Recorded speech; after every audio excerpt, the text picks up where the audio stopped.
que mais? Que o Michael quer fazer uma pergunta.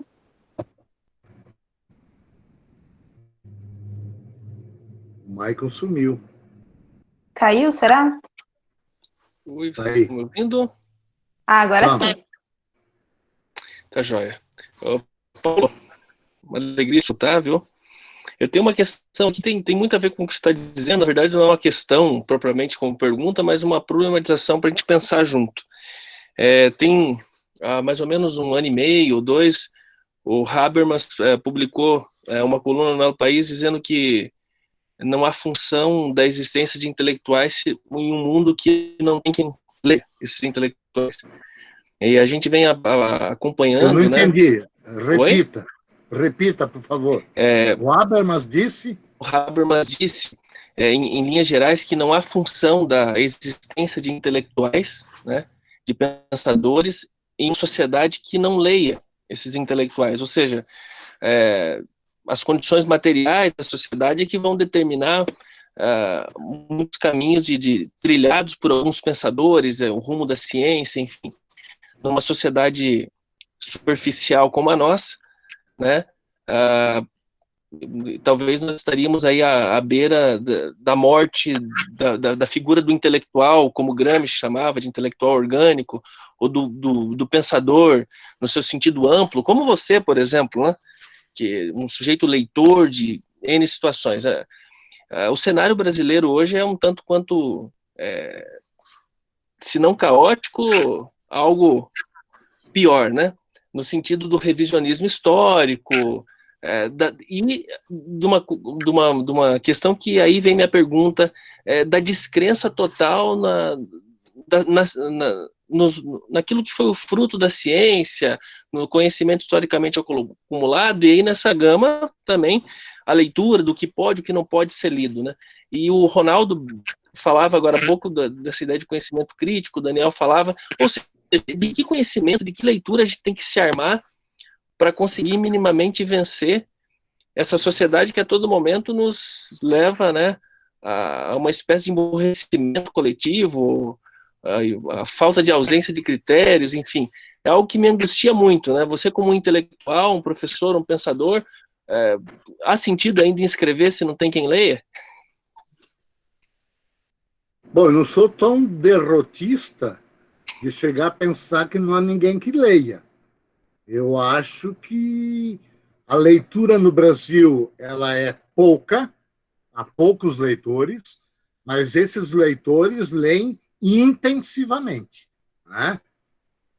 Tanto que, se um livro sai essa semana e for um livro importante, for um livro que mereceu o foco da imprensa de uma maneira geral, ou da internet, dos blogs, etc. e tal, a semana que vem você não encontra mais o livro, porque as edições são pequenas também.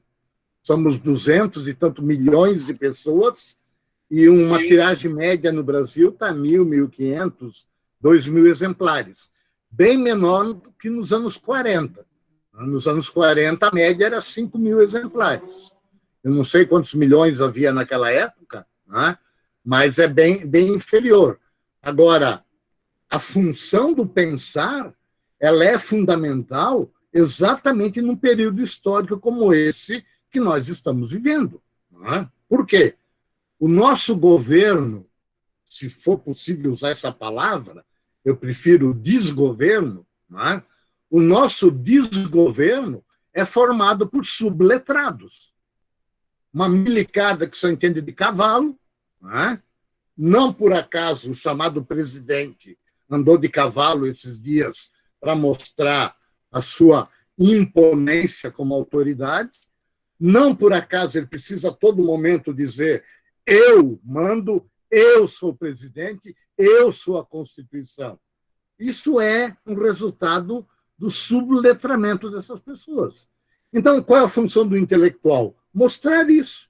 O Érico Veríssimo, nas suas memórias, tem uma imagem fantástica. Ele conta o seguinte: o pai dele era farmacêutico e, numa determinada noite, bateram na porta da casa do pai do Érico Veríssimo. Érico Veríssimo era garotinho ainda, e era um caboclo lá, um gaúcho, que tinha sido cortado na barriga por uma faca, e ele vinha aguentando nos braços as próprias vísceras. Então, as tripas dele saíram pela barriga, e esse cara veio aguentando as próprias vísceras, pedindo socorro para o pai do Érico Veríssimo. Naquela época não existia luz elétrica, o Érico Veríssimo estava segurando o lampião, e quando ele viu aquele cara cortado com as vísceras de fora, o Érico Veríssimo largou o lampião e saiu correndo. Aí o pai falou para ele: cara, qual é a tua? Você não pode sair correndo. Você tem que segurar a luz para mim, para eu poder fazer alguma coisa nesse sujeito e consertá-lo. Essa foi uma lição que o Érico Veríssimo tirou para a vida e para o seu papel de escritor. Qual é a função do escritor, do intelectual? Iluminar as desordens do mundo e da sociedade. Não é o escritor, obviamente, que vai consertar. Para isso, eles estão aí no poder em Brasília, na Câmara, na vereança. Eles têm, e ganham muito bem para isso, fórmulas para consertar a sociedade. Não é? Claro que eles não vão fazer isso, não interessa. Não é? Mas a função do intelectual é jogar luz sobre as feridas da sociedade, sobre as insuficiências da sociedade e apontar os males da sociedade. Não é? Aí, quem lê esses autores vai ter um instrumental intelectual para entender como é que está funcionando ou não funcionando essa sociedade e vai exigir dos atores políticos o conserto desses males que existem na sociedade.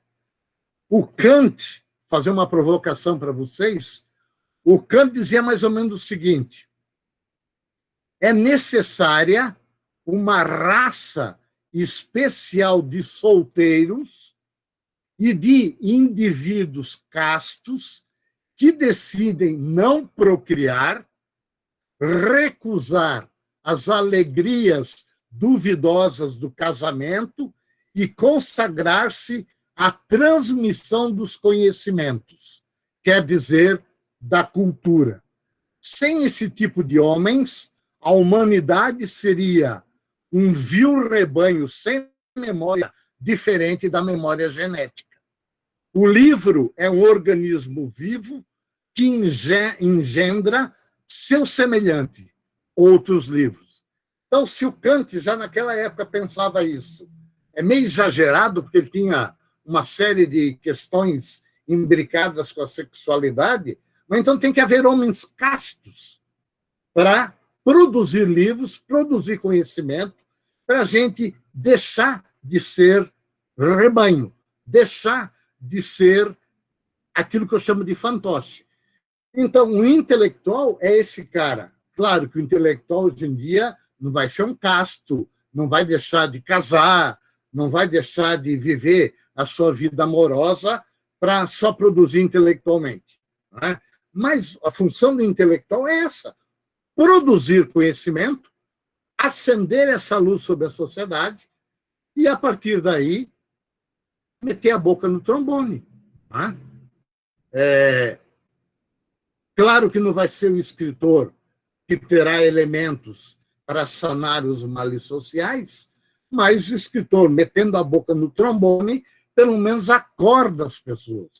O grande problema do Brasil e do mundo é que as pessoas estão anestesiadas pela tecnologia, pela bagulhada que a tecnologia cria. Não tenho nada contra a tecnologia, mas a tecnologia é apenas um meio para se chegar em algum lugar. As humanidades, as ciências humanas, são um fim em si mesmos. Por quê? Através da ciência humana, através do pensamento humanista, eu me transformo em mim mesmo. Né? Não adianta eu só lidar com questões tecnológicas. Quando eu era muito novinho, eu já aprendi isso. Não sei quem escreveu, mas eu gravei. A maior característica de um país subdesenvolvido é o desprezo às humanidades.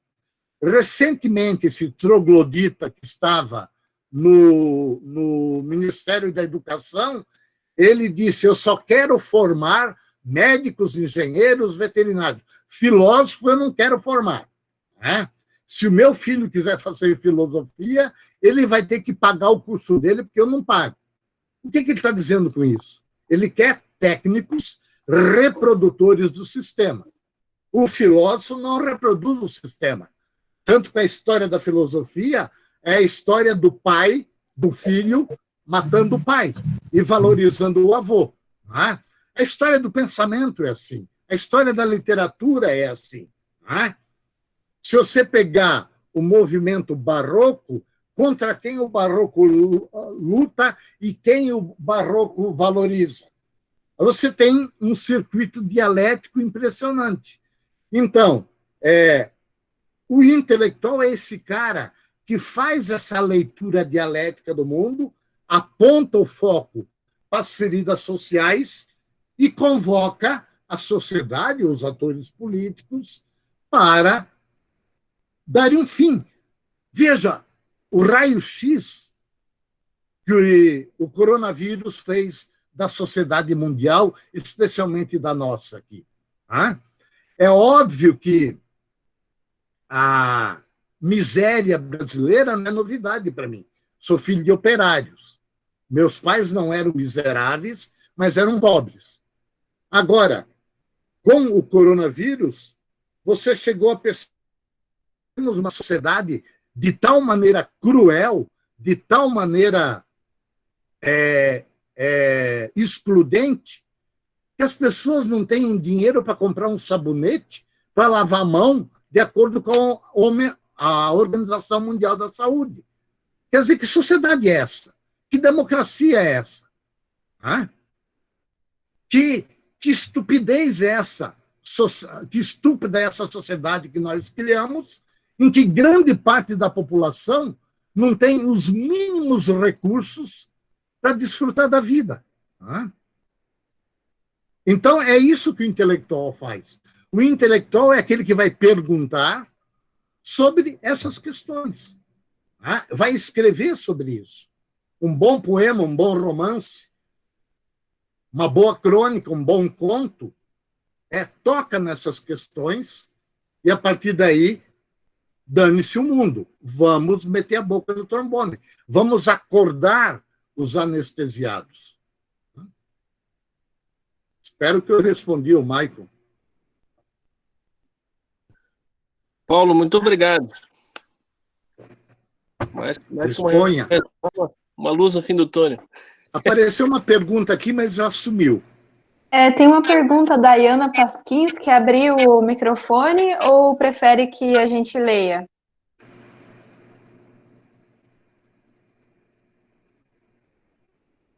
Beleza, então. Então, a Dayana perguntou o seguinte: estou em catarse aqui com tanta informação maravilhosa, purificando meus pensamentos. Creio que, como leitora, a gente sempre se doa e se desmancha um pouco pelo livro, quando nos envolvemos.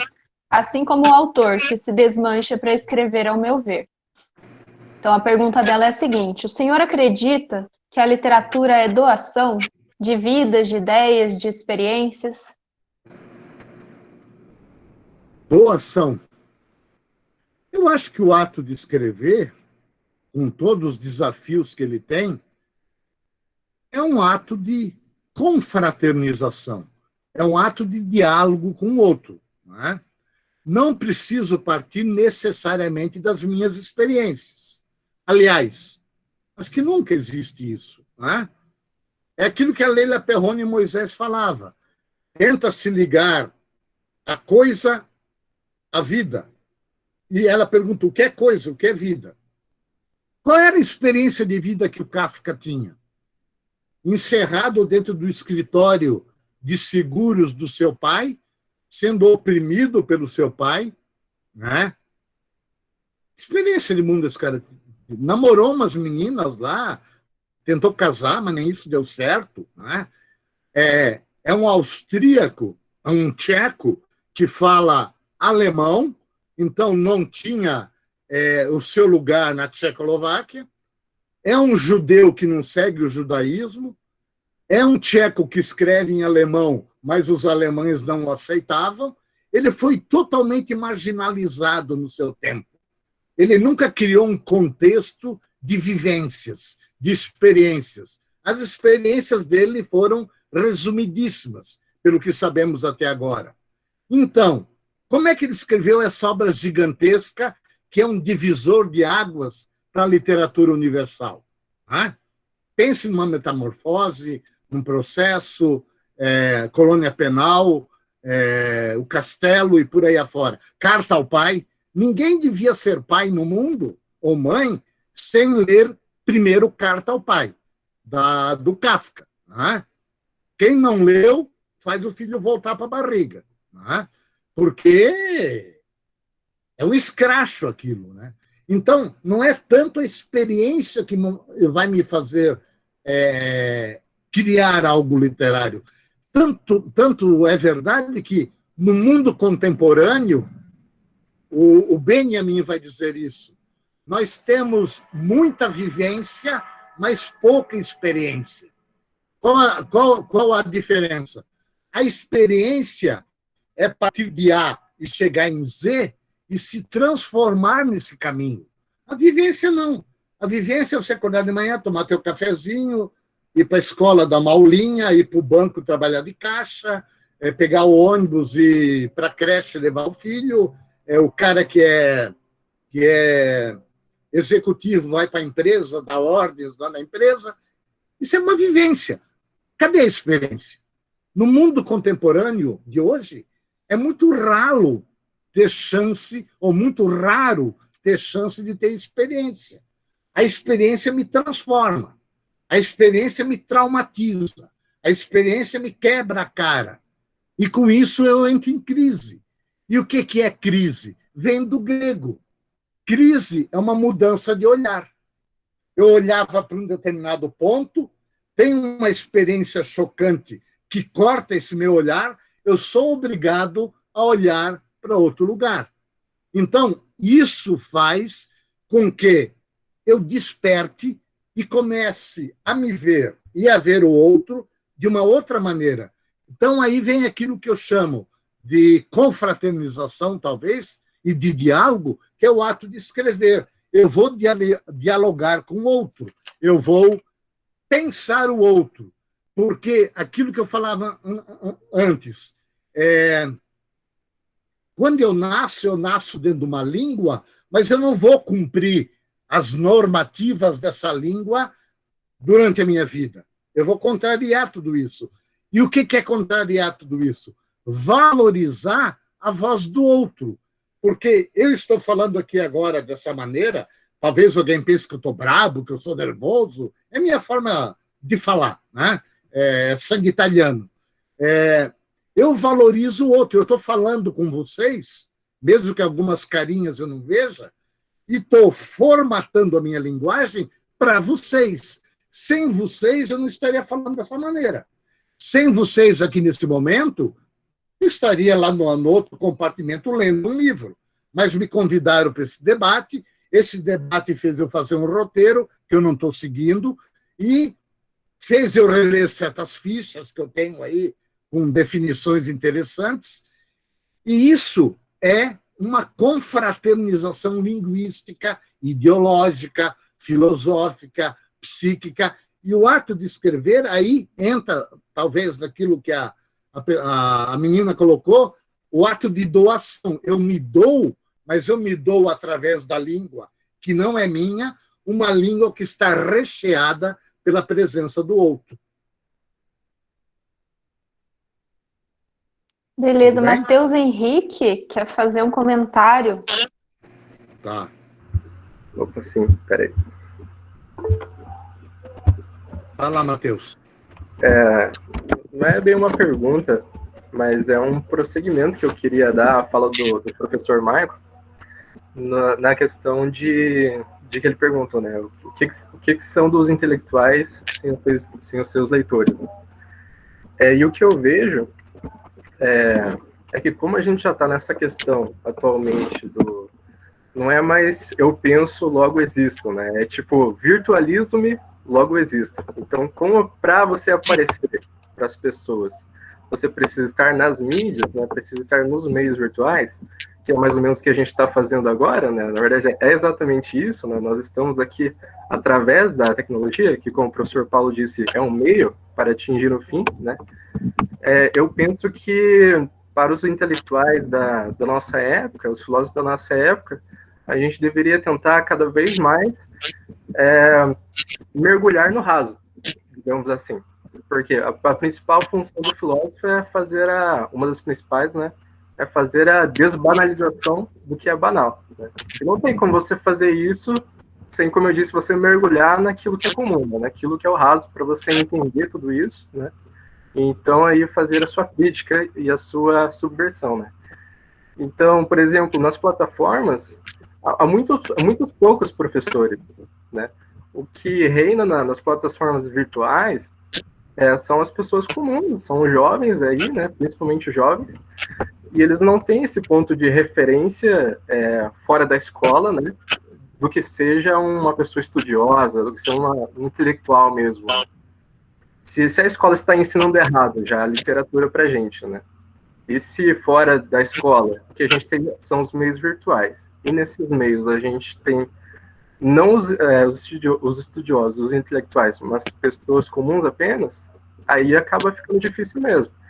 Então, eu queria saber o que o professor Paulo acha disso, né? A gente tem que entrar nas redes virtuais, né, para chamar essas pessoas para os nossos livros, né, para os nossos textos, né. A gente dá uma introdução, fazer uma formatação do que nós temos a dizer, né, e falar, olha, para você se aprofundar mesmo, você tem que ler o livro, né, e daí aí a gente indica o livro e a gente traz o sujeito, né, para coisa concreta, digamos assim.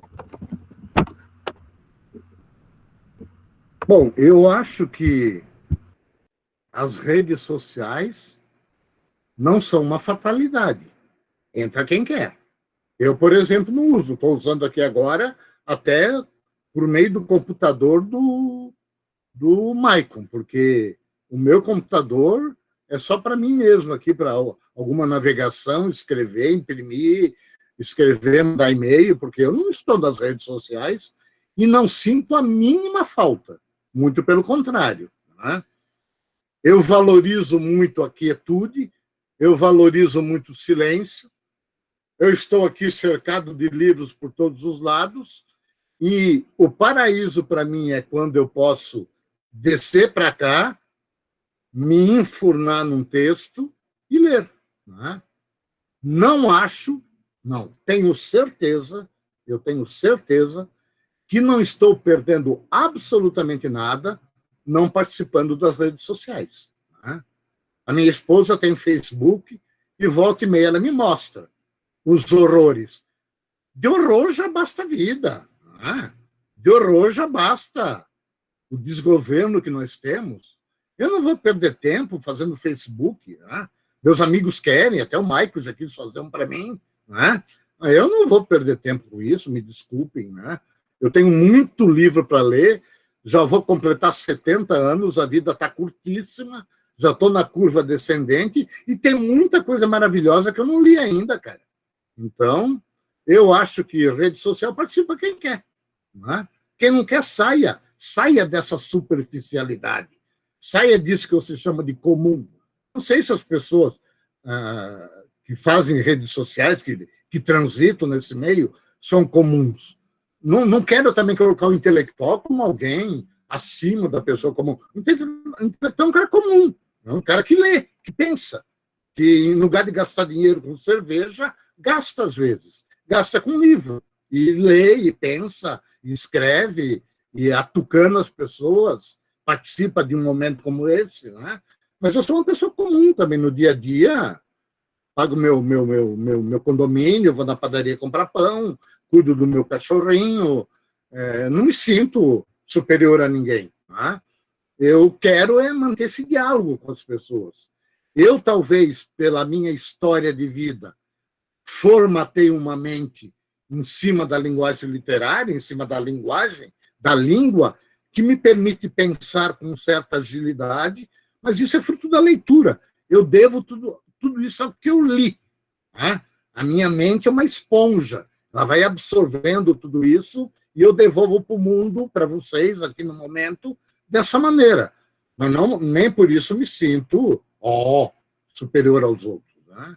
Acho que todo mundo vale igual, desde que tenha essa atitude de absorver, ter coragem de absorver a linguagem do outro e, a partir daí, ter a sua linguagem, a sua visão. Veja quantos nomes eu citei aqui para formatar o meu discurso. Né? Quer dizer, eu devo a todo esse povo. Né? Eu devo a todo esse pessoal o pouquinho que eu penso. É essa a função da vida. Qual é o sentido da vida? Você descobrir um meio para pensar a vida e descobrir um meio para descobrir um sentido para a vida. Para mim, a literatura me dá esse sentido, o pensar me dá esse sentido, o escrever me dá esse sentido, mas não vou querer impor isso para todo mundo. Né? Não sei se foi válido o comentário, mas... Claro, foi sim. Muito obrigado. Ronaldo Prado, você quer abrir o microfone e ler a sua pergunta?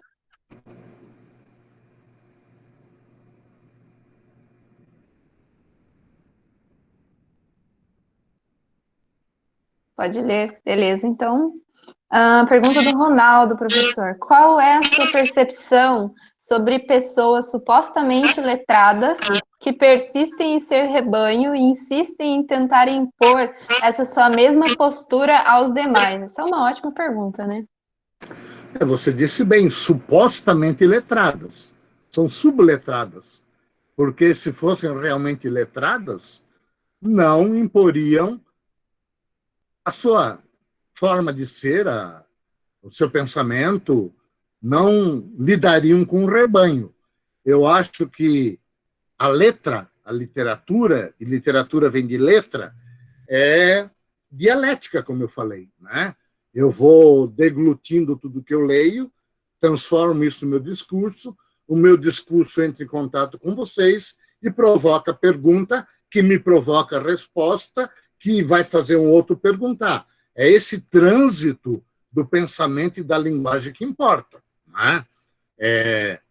Supostamente letrado impor uma ideologia de manada é um subletrado. Né? É o que nós estamos vendo no Brasil hoje. Essa cambada, o gabinete do ódio, né? O gabinete do terror, a imitação da Ku Klux Klan, esse ataque às instituições que chamam de democráticas, eu já tenho dúvida, né? Mas são pessoas que não têm nenhum verniz de letramento, né? Não tem nenhum verniz que foram alfabetizadas, né? São analfabetos funcionais, nunca devem ter lido alguma obra consistente na vida, e o resultado está aí.